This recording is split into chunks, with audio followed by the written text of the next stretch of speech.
Hi friends, welcome to your channel village blogs RK. Subscribe చేసుకోండి, like చేయండి, share చేయండి. ఈరోజు కూర మునక్కాయలు చేద్దాం అనుకున్నాను. మీకు చూపిస్తాను. మునక్కాయలు చూడండి, ఇగోండి మునక్కాయలు. ఈ మునక్కాయలు ఎంత పొడవు ఉన్నాయో చూడండి. ఇది మా అమ్మ వాళ్ళ చెట్టు మునక్కాయలు అండి. ఇవి చాలా పొడవు మునక్కాయలు కాస్తాయి ఆ చెట్టుకి. నిజంగా ఇది నాలో సగం పొడుగుందండి. కొలత పెట్టి చూస్తే నా నడుం దగ్గరకు వచ్చింది. చాలా పొడవుగా ఉంది మునక్కాయలు. చూడండి ఎంత పొడవు ఉన్నాయో. మేము కూడా వేసినాము ఈ చెట్టు, కాకపోతే గాలివాన వచ్చి పడిపోయింది. మాకు ఇప్పుడు మునక్కాయల చెట్టు లేదు. మా అమ్మ వాళ్ళ చెట్టు మేము మళ్ళీ వేస్తాము. చాలా టేస్ట్గా ఉంటాయి, రుచిగా కూడా ఉంటాయి. కాయలు ఇంకా పెద్దవి అవుతాయి, లావుగా కూడా అవుతాయి.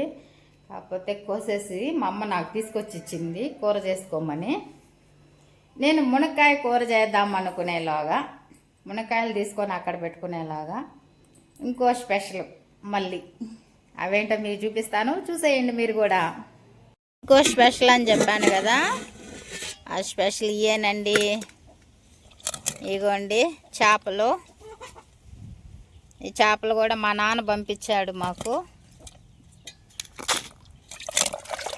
ఇవి బతికే ఉన్నాయి. ఇవ్వండి, వెళ్ళిపోతున్నాయి.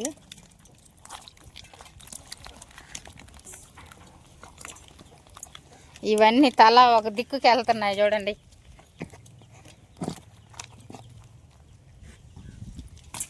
తల ఒక దిక్కుకి వెళ్తున్నాయి.